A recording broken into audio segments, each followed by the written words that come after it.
3 그리고 4주의 일진사주 명리학 제1531강 시작하겠습니다. 오늘은 양력으로 2023년 1월 15일이고요. 음력으로는 2022년 12월 24일입니다.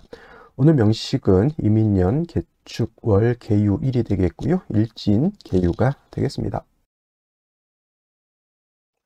자, 오늘 살펴볼 사주 명식 일간 개수 일간이 되겠고요. 개수 일간이 태어난 월령 축월이 되겠습니다. 자, 축월에 개수 일간이 태어나게 되면 어떻게 사주를 배합하는 것인지 알아보도록 하겠습니다. 사주 볼 때 제일 먼저 일간을 보고요. 다음으로 월지를 보고 세 번째로 격국을 살펴보게 되는데, 오늘 일간이라고 하는 것, 개라고 하는 천간이 일간이 되겠습니다. 자, 개라고 하는 천간, 임수 다음으로 오는 천간으로서 임수 9번째 천간이 되겠고요. 개수는 10번째 천간이 됩니다. 그래서 개수라고 하는 것은 임수와 마찬가지로 수의 기운을 가지고 있죠. 물의 기운이고요. 물의 기운은 차가운 냉기를 뜻한다라고 말씀을 드렸습니다. 자, 개수라고 하는 것, 임수하고 같은 오행으로 구성되어 있습니다. 임수도 물의 기운이고요. 냉기를 뜻하지만은 어저께 설명했던 것과 같이 임수라고 하는 것은 양의 기운을 가지고 있는 수가 되는 것이고, 오늘 공부하게 되는 개수라고 하는 것은 음의 기운을 가지고 있는 수가 됩니다. 양수하고 음수의 차이점이 있죠. 같은 물이지만 음량의 차이가 있다라고 하는 뜻은 그 성질 면에서 차이가 있다라고 하는 것. 그래서 양수인 임수라고 하는 것, 작은 물이 아니라 했죠. 대해수라고 했습니다. 큰 바다라든가 강호수와 같다라고 해서 신왕하게 되면, 임술과는 신왕하게 되면 충분지성이라고 해서 물이 범람할 우려가 있다, 이렇게 말씀을 드렸죠. 그래서 임수일간은 왕하게 되면 꼭 일간이 임수가 아니라도, 예를 들어서 간목일간인데 임수가 있다, 편인이 되겠죠. 간목 입장에서는. 근데 임수가 왕하다 그러면 물이 범람할 수 있다. 그래서 간목 입장에서 임수가 많아지게 되면 수다, 목부가 된다고 했고, 일간 자체가 임수일 때는 내 스스로가 범람을 해버리게 되는 것이죠. 그래서 이 물이 범람하지 않도록 항상 무토로서 제방을 하고 병화로서 조후해야 된다라고 하는 틀로 간다라고 했죠. 기본적으로. 하지만 오늘 음수라고 하는 개수라고 하는 것은 양수인 임수하고 좀 다릅니다. 음수인 개수라고 하는 것은 큰 물이 아니라 작은 우로수와 같습니다. 우로수라고 해서 하늘에서 내리는 비라든가 이슬 같은 개념이고요. 땅에서는 옹달샘 같은 개념, 사람이 먹을 수 있는 음용수 같은 개념으로 볼 수도 있겠고요. 또 개수라고 하는 것은 작은 시냇물 같은 걸 또는 우물 같은 것, 또는 하늘의 치성을 딜 때 쓰는 정화수 같은 개념으로 이렇게 볼 수가 있습니다. 그래서 개수라고 하는 것은 임수 같은 큰 물이 아니기 때문에 신왕해도 뭐다 범람하지 않는다가 개수의 특징이 있죠. 하지만 임수는 충분지성이라고 하는 것이 특징이라고 하면, 개수라고 하는 것은 청징함을 우선시한다라고 하는 것이 개수의 특징입니다. 개수의 청징함이라고 하는 것은 맑고 깨끗함이죠. 맑을칭이 되죠. 개수라고 하는 것은 맑고 깨끗함에 그 생명이 있는 것이고요. 사람이 먹을 수 있는 음용수와 같은 것이고, 하늘에 치성을 드리는 정화수 같은 거죠. 하늘에 기도를 드리는데 물을 떠놓는데 흙탕물을 떠놓고 우리가 기도를 드릴 수가 없는 것과 같습니다. 그래서 같은 수이지만, 물론 임수도 깨끗해야 되죠. 바다든 강이든 물이라고 하는 것은 깨끗한 것이 당연히 깨끗해야 되지만, 특히나 임수에 비해서 개수라고 하는 것은 사람이 먹을 수도 있을 정도의 그런 깨끗한 물을 의미한다라고 생각하시면 돼요. 그래서 임수는 왕하면 무토를 쓸 수 있지만은, 개수는 왕하더라도 물이 범람할 우려가 있기 때문에 관살인 무기토를 쓰지 않는다. 오히려 무토기토가 많아지게 되면 개수가 매몰될 수도 있고요. 또는 기토가 개수를 탁수로 만들 수 있죠. 개수는 매몰되거나 개수가 탁수가 되면 개수로서의 용도가 있다 없다, 개수로서의 용도가 크게 상실된다라고 볼 수가 있고, 오히려 개수는 무토기토가 많아지게 되면 간목으로서 무토기토를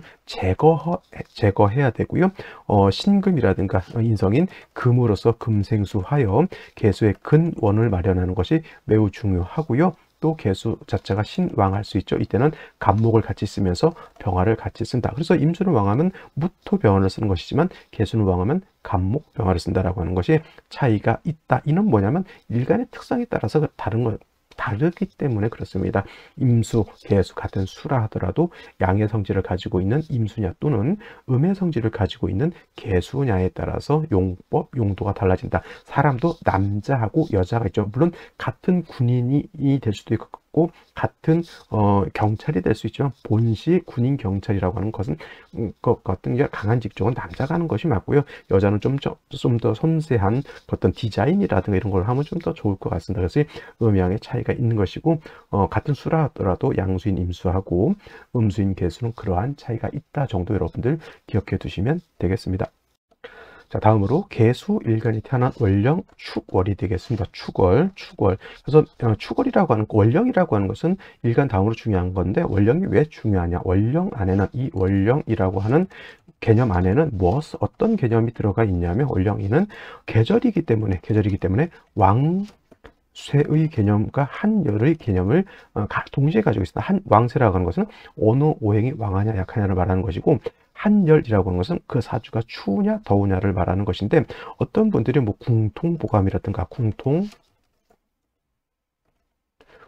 또는 이제 이거를 갖다가 좀 주석을 써놓은 것이 이제 조화원약이라고 하는 책이 있는데 사람들이 궁통보감 조화원약이면 이거는 보다 꼭 조후에 관련된 그런 책으로 이렇게만 보는 경우가 있는데 궁통보감 조화는 조후에 관련 책이 아니고 왕세의 개념을 같이 가지고 있다. 축월이라고 하는 것은 토가 왕하고 그 다음에 수도 세력이 있지만 토금이 세력을 얻고 수는 약해지는 그러한 관계가 있다. 그래서 너무 궁통보감 조화원 얘기라고 하는 것을 조후에 관련된 그런 것에만 치중해서 보면 잘못 보고 있다라고 하는 것입니다. 그래서 이 축월이라고 하는 것을 잘 보게 되면 일단 절기로 봤을 때는 어떻다? 소한과 대한으로 이렇게 구분이 되어져 있고요. 소한과 대한.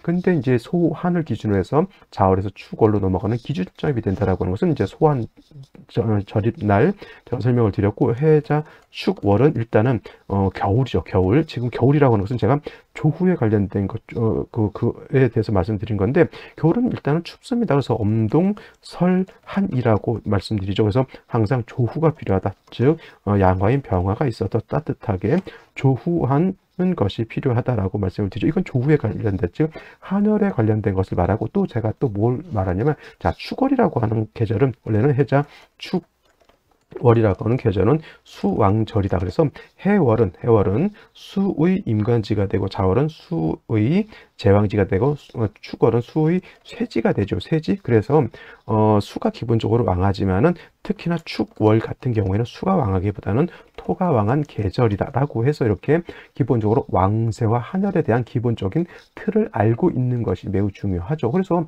개수일간이라고 하는 것이 축월에 태어나게 되면 토왕한 때 태어났죠. 그래서 관은 왕하고 일간은 쇠약해져 있다. 물론 해자 축월이라고 하는 시절 자체가 수의 기운이 전혀 없는 것은 아니지만은 개수가 해월에 태어났을 때, 개수의 자월에 태어났을 때보다는 축월에 태어났을 때는 개수의 기운이 약해지고 토가 왕해지죠. 그래서 저 축토라고 하는 것은 관살이죠. 그래서 왕한 그런 사주국세에 매우 한습한 사주가 된다. 그래서 일간은 약하고 그다음에 사주가 한습한 걸 동시에 우리가 어떻게 해야 한다?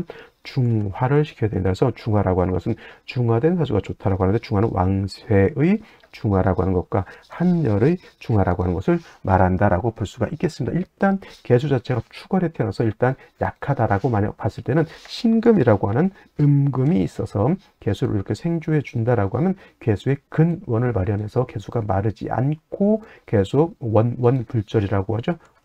원불절이라고 해서 계속 끝이지 않고 계속 흘러간다라고 하는 뜻이고 중요한 것은 축월이 동절 겨울이기 때문에 그냥 이렇게만 있으면 물도 얼고요. 금도 얼게 되죠. 금한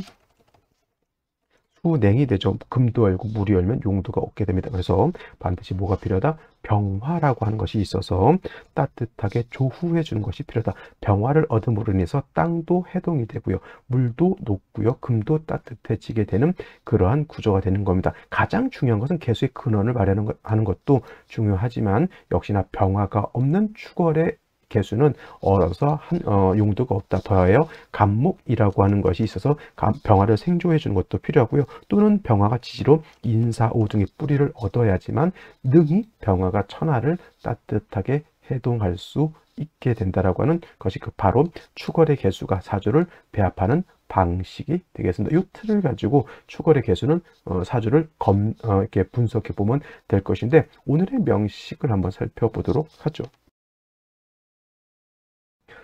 자, 오늘의 명식을 다시 한번 살펴보도록 하겠습니다. 오늘 명식, 개수, 일간이 축월에 태어난 사주 명식. 첫 번째 일간을 공부했고요. 두 번째 원령에 대해서 공부했으면 이제 세 번째 격국이라고 하는 것이 어떻게 구성이 되느냐를 살펴볼 필요가 있죠. 자, 격국이라고 하는 것은 일간과 원령과의 관계를 살펴 사주 8글자가 어떻게 짜여져 있느냐를 놓고 보는데, 일간 개수라고 하는 것은 음수가 될 것이고요. 월지 축토라고 하는 것은 음토가 됩니다.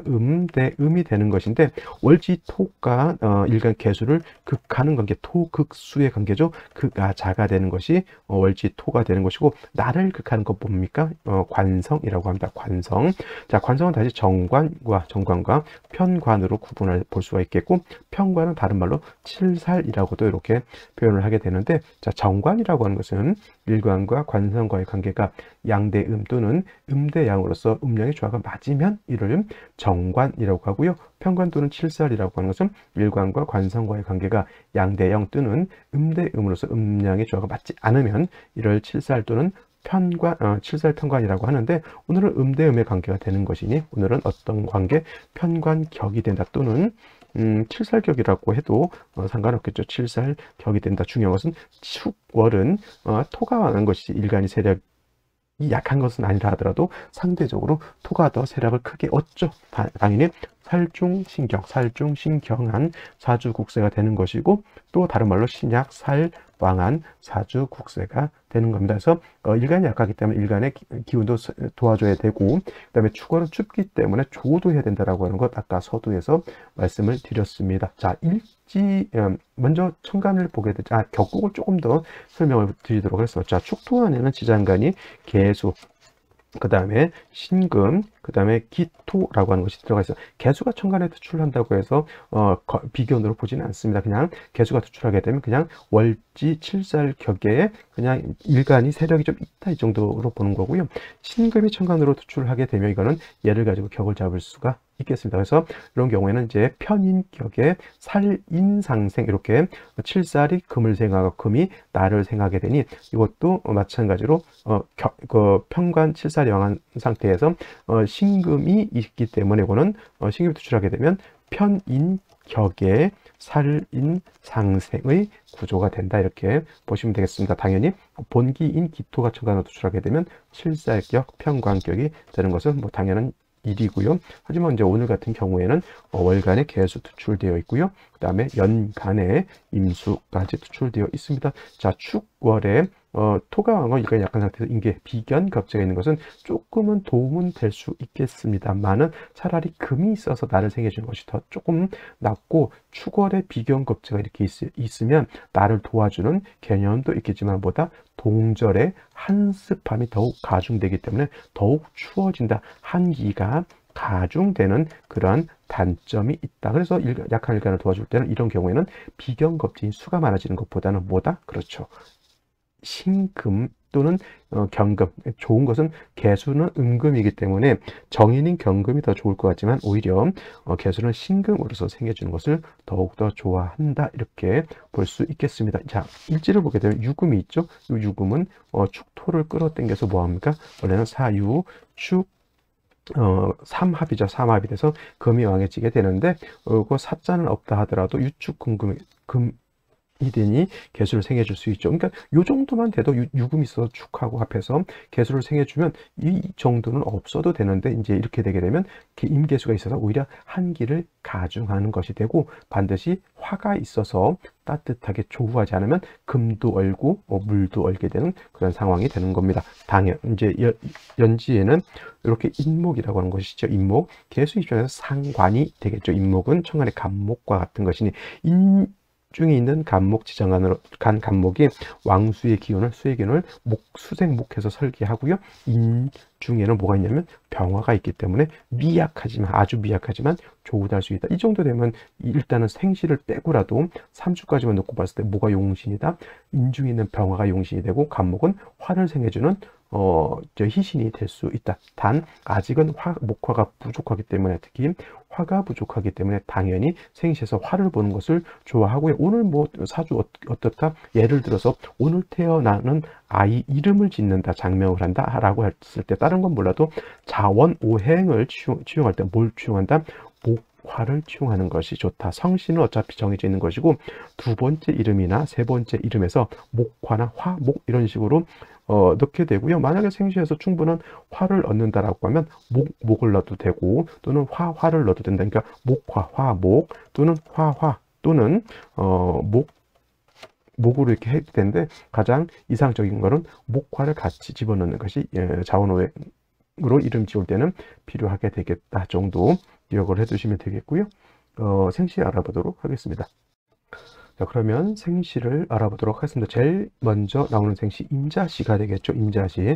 자, 이렇게 봤을 때 임자시가 된다라고 보게 되면, 자, 원래 본시 축월은 토가 강하고 일간 자체가 약한 그런 계절이지만은 유축 해금했죠. 천간에 임수 개수도 투출되어 있는 상태에서 화가 부족한데 임자시를 얻게 되면 다시 금수가 많아지게 되고 축월, 해월, 자월에 수가 많아진다라고 하는 것은 한습해진다. 기운이 크게 하강한다라고 하는 것이죠. 이 수가 너무 왕하죠. 그렇다고 해서 토왕절에 임목이 있는 상태에서 수로 종하기는 좀 어렵다라고 볼 수 있죠. 운이라도 어디로 가야 된다? 목화운으로 가서 따뜻하게 조후해 주는 것이 필요하고요. 임자시뿐만 아니라 개해시 마찬가지로 똑같습니다. 유축한 상태에서 다시 수를 받기 때문에 운은 어디로 간다? 목화운으로 가야지 중화를 이룰 수 있게 되는 것이고, 개축시 마찬가지로 또 칠사를 얻었다 하더라도 유금이 이렇게 있는 상태에서는 이렇게 되게 되면 뭐다? 그쵸? 아무리 칠사 토라 하더라도 유금이 있게 되면 금으로 화하기 때문에 금수가 이게 세력이 있게 되고, 천간으로 개수 3개, 임수 하나, 임자시도 마찬가지로 임수 2개, 개수 하나, 이거 같은 오행으로 구성되어 있다고 해서 천원 일기격이라고 하는데 큰 의미는 없고요. 역시나 한습하기 때문에 운은 역시나 목화운으로 가는 것이 필요하고요. 갑인시가 되게 되면 인중병화 하나, 또 시지에 있는 인중병화 하나를 얻어서 그래도 인중병화 하나 있는 것과는 달리 조금은 조후에 불씨를 얻었다라고는 보지만 그래도 목이 많아지는 것보다는 제가 봤을 때는 화를 한 점 얻는 것이 조금 더 낫지 않을까라는 생각을 합니다. 역시 갑인시가 된다 하더라도 운은 목화운으로 가는 것이 제가 좀 더 봤을 때는 좋을 것 같고요. 자, 병진시 이렇게 되게 되면은 병화가 천간에 투출되어 있습니다. 물론 천간에 개수 2개, 임수 하나가 있어서 수 3개가 병화를 가지고 뭐라니까 군비쟁제하는 현상을 어쩔 수가 없겠지만 그래도 화를 얻은 것은 나쁘지 않고요. 이 병화가 연지에 인해 뿌리를 뒀기 때문에 그렇게 세력이 있다라고 보기는 어렵습니다. 당연히 목화운으로 가는 것이 필요한 사주국세가 되겠고, 정사시가 이렇게 되게 되면 이것도 마찬가지로 축월의 유금의 사화까지 딱 봤죠. 사, 유, 축, 금, 국을 완벽하게 이루었습니다. 그래서 금도 세력을 크게 얻었지만 그래도 생시에서 이렇게 화를 얻었으면, 물론 사유축 회금하게 되면 사중에 있는 병화의 어떤 힘이 좀 많이 떨어지긴 한다 하더라도 그래도 쓸 수가 있게 되겠죠. 역시나 이것도 군비쟁제하는 것은 어쩔 수가 없다. 그렇다 하더라도 화를 군비쟁제한다고 해서 화를 얻지 않은 것은 매우 불합리하죠. 구덕이 무서워서 장목당 그냐라고 하는 우리 그 속담이 있듯이 화가 절대적으로 필요한 사주에 군비쟁제가 되니 화를 피하라 이렇게 말할 수는 없는 것이죠. 쟁제를 하더라도 집안의 재산 수백억 수천억을 놓고 다툼을 하는 게 낫지 그 재산 싸움 하는 게 싫어가지고 쫄딱 바가지 그지로 태어날 수는 없는 것 아닙니까? 그래서 차라리 저 같은 경우에는 뭐 갑인시도 조금 나쁘지 않고요. 병진, 정사시 정도 이렇게 태어나고 운도 역시나 목화운으로 가는 것이 좋을 것 같은데, 무엇이나 기미시 같은 경우에는 역시나 축월은 어떤 계절? 토가 왕한 계절, 무토 투출되어 있죠. 우화에 다시 뿌리를 뒀습니다. 이 무토는 수를 갖다가 극하게 되어 있습니다. 그래서 다른 뭐 월간에 있는 개수, 연간에 있는 임수 너무 필요하고요. 내가 일간 개수가 매몰이 될 우려가 있으니 무엇이 기미시는 조금 피하시는 것이 좋을 것이라 생각하고, 경신 신유시 같은 경우에는 축월에 이건 금이 굉장히 왕해져 있죠. 인성이 너무 왕해져 있습니다. 당연히 운은 금수운으로 가는 것이 아니라 역시나 목화운으로 가는 것이 바람직한 그런 국세가 되겠습니다. 그래서 오늘 같은 경우에는 어떤 시를 놓고 보더라도 운을 어디로 가야 된다? 그렇죠. 목화운으로 가는 것이 필요한 그런 사주 국세가 되겠습니다. 만약에 무시에 태어났다라고 하면 저는 선택은 하지 않겠지만 무엇이 같은 경우에는 차라리 이 금수운도 나쁘진 않겠으나 이 무신대운데 인신충되는 것은 제가 봤을 때 썩 좋지는 않습니다. 그래서 오늘 같은 경우에 대체적으로 갑인시, 을묘시도 좋지 못해요. 을묘시가 되면 묘충이 되기 때문에 이건 좋지 못하고 갑인시, 병진시, 정사시 정도에서 선택하고 목화운, 그다음에 만약에 뭐 임자시, 경신, 신유시 태어났다 그냥 아무 생각 없이 목화운 이렇게 정리를 해두시면 되겠습니다. 자, 오늘은 여기까지 설명드렸고요. 내일 또 찾아뵙도록 하겠습니다. 감사합니다.